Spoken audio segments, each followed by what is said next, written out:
ऐसी परिस्थिति इससे पहले कभी नहीं थी कि जेल जाना आसान हो जाए और जेल से सरकार चलाना कहीं ज्यादा आसान हो जाए। और अगर जेल से सरकार चल सकती है तो फिर क्या ईडी और क्या गिरफ्तारी क्या मायने रखेगी। दिल्ली की राजनीतिक धड़कनों को परखना सीख लीजिए, क्योंकि 2024 का चुनाव इसी के इर्द गिर्द होना है। जनता के साथ कोई गिरफ्तार मुख्यमंत्री या जेल जा चुका मुख्यमंत्री भी उनके हितों को साध रहा है तो इसके मतलब बहुत साफ है कि वह चुनावी राजनीति बिल्कुल नए तेवर के साथ दिल्ली के मॉडल में खड़ी हो चली और अब उसे निशाने पर लेना शायद मुश्किल होगा।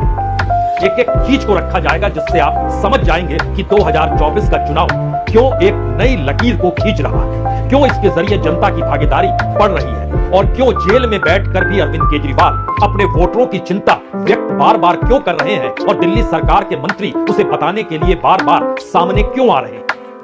क्या यह एक ऐसी परिस्थिति है जिसमें पहली बार यह बतला दिया गया कि हम गिरफ्तार हो सकते हैं, जेल जा सकते हैं, लेकिन हम चुनी हुई सरकार हैं और आपके तमाम आरोप जो थे वह बेमानी थे और गिरफ्तारी गैरकानूनी है। क्या यह सही है? अगर इन परिस्थिति को एक एक करके समझे तो सबसे पहले चुनावी राजनीति के हिस्से में आज खड़े हो जाइए और समझिए कि दिल्ली के सिर्फ 1.5 करोड़ वोटर हैं।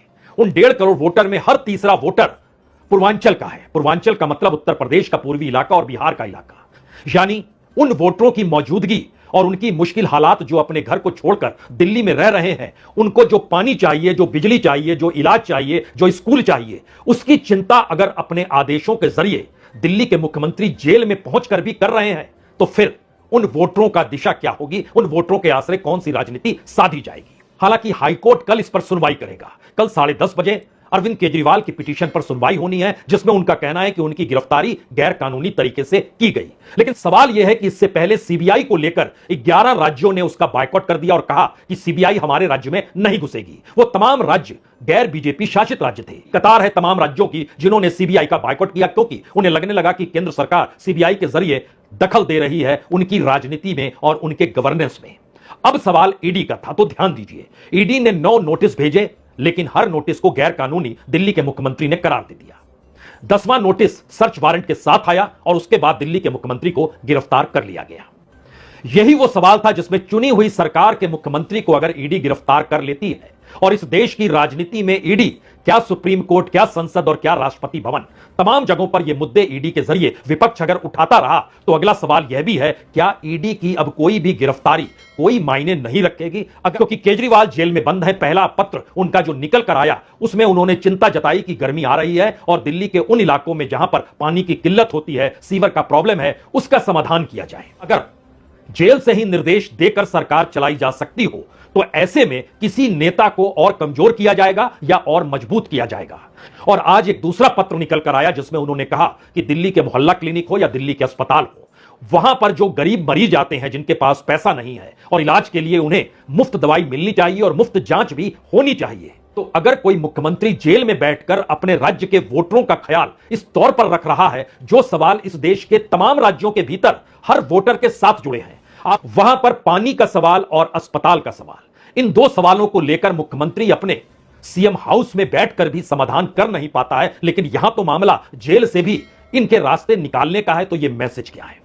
यह पहला मैसेज सबसे बड़ा यह है कि इस दौर में जो जांच एजेंसियां हैं उनकी जांच कोई मायने नहीं रखती है, उनकी गिरफ्तारी कोई मायने नहीं रखती है और किसी नेता, और वह भी चुने हुए नेता जो मुख्यमंत्री पद पर हो, उसको जेल में डालने से रास्ता बंद उसकी राजनीति का नहीं होगा, बल्कि कहीं ज्यादा तीखे तरीके से वह राजनीति कर सकते हैं। और यह मैसेज आज खुलकर दोबारा तब आ गया जब सवाल उठने लगे कि ईडी की गिरफ्त में अरविंद केजरीवाल जहां कैद हैं वहां पर वकील भी मिलने जाएं या फिर उनकी पत्नी भी जाए या फिर कोई सेक्रेटरी भी उनका जा रहा हो तो सबकी जांच पहले हो जाती है और जो बैठक भी होती है वह भी सीसीटीवी के निगरानी में होती है।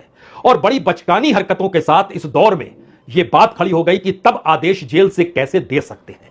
दरअसल यह राजनीति का नया पाठ है जिसमें एक चुने हुए मुख्यमंत्री को पद से हटाने के लिए यह पूरी की पूरी चक्रव्यूह की रचना की गई। यह मैसेज वही शख्स दे रहा है जिसकी अपनी राजनीतिक सत्ता इस दौर में खतरे में है। पहला मैसेज, क्या सीबीआई पहले राउंड में फेल हुई? दूसरे राउंड में ईडी की गिरफ्तारी और जेल में केजरीवाल को डालना भी फेल हो गया, क्योंकि उनके मंत्री जो इस दौर में हेल्थ सर्विस को संभाल रहे हैं वो सामने आए और उन्होंने क्या कहा, ठीक उसी तर्ज पर जब इससे पहले जल मंत्री आतिशी सामने आई थी, आज भारद्वाज सामने आए। सुना पता नहीं किस मिट्टी से बने हैं, कि आज हिरासत में है तो भी दिल्ली के लोगों के स्वास्थ्य की चिंता है। कि सीएम साहब ये जान के बेहद व्यथित हैं कि दिल्ली के कई अस्पतालों में और मोहल्ला क्लिनिकों के अंदर दवाइयां उपलब्ध नहीं हैं। कुछ अस्पतालों में मोहल्ला क्लिनिकों के अंदर जो मुफ्त टेस्ट होते हैं, जो मुफ्त ब्लड टेस्ट होते हैं और सैंपल्स होते हैं, वो उपलब्ध नहीं। और उन्हें लगता है कि उनके जेल में जाने की वजह से दिल्ली में किसी को तकलीफ नहीं होनी चाहिए। अब यह मैसेज किसके लिए है? यह मैसेज बीजेपी के लिए नहीं है। यह मैसेज देश के प्रधानमंत्री नरेंद्र मोदी के लिए नहीं है। यह मैसेज आपके और हमारे लिए भी नहीं है। यह मैसेज तो उन वोटरों के लिए है जो दिल्ली में किसे सत्ता पर बैठाना है ये वो तय करते हैं। और यह मैसेज उनके जरिए वह उड़ीसा हो, बंगाल हो, बिहार हो, झारखंड हो, उत्तर प्रदेश का पूर्वी इलाका हो, वो तमाम इलाकों में यह मैसेज चला जाता है कि दिल्ली की राजनीतिक धड़कनें किस रूप में बढ़ गई है। इसीलिए जिन 4 सवालों का हमने आपसे जिक्र किया उसकी नब्ज को आज पकड़ लीजिए। पहला मुद्दा, प्रधानमंत्री करप्शन को लेकर कहीं भी रैली करेंगे तो दिल्ली के भीतर जो शराब नीति बनी, उस शराब नीति का जो प्रमुख व्यक्ति जो पैसे वाला था उसने इलेक्टोरल बॉन्ड के जरिए बीजेपी को पैसा क्यों दिया? तो करप्शन का मुद्दा धराशायी हो गया। क्या एक ऐसी परिस्थिति इस देश में बन गई कि किसी को भी जेल में डालिए और उसके बाद कहिए कानून कहता है कि आपको मुख्यमंत्री पद छोड़ना पड़ेगा, तो एक शख्स ने इनकार कर दिया और उसके बाद एक झटके में समूची राजनीतिक बिसात डगमगाने लगी, जो दिल्ली में हुआ। और दूसरी बात, चुनी हुई सरकार में अगर ईडी किसी को नोटिस भेजती है और वह व्यक्ति उसको गैर कानूनी करार दे देता है तो राज्य के मुख्यमंत्री की गिरफ्तारी अगर कर ली जाती है तो उस गिरफ्तारी का क्या मतलब निकाला जाए? क्या इतनी ताकत जांच एजेंसियों के पास है बिना राजनीतिक ताकत के, जो इस दौर में घालमेल हो चला है? और चौथी परिस्थिति कहीं ज्यादा महत्वपूर्ण है, जहां वोटरों को लेकर अगर नेता आखिरी दम तक लड़ाई लड़ते रहेगा तो वोटर ही नेता बनाता है और वोटर ही नेता को धराशायी करता है। और यह दिल्ली मॉडल की एक अजीबोगरीब दास्तां उभरकर सामने आ गई है, जिसमें सवाल यह नहीं कि जेल में बंद है वो इस्तीफा दे या ना दे। सवाल यह है कि इस देश के भीतर में जो जनता के मुद्दे हैं उन मुद्दों पर कोई बातचीत हो या ना हो। चौतरफा लड़ाई और चौतरफा मुद्दे और चारों तरफ से घेराबंदी की राजनीति दिल्ली की धड़कनों का मतलब यही होता है। बहुत बहुत शुक्रिया, बहुत बहुत शुक्रिया।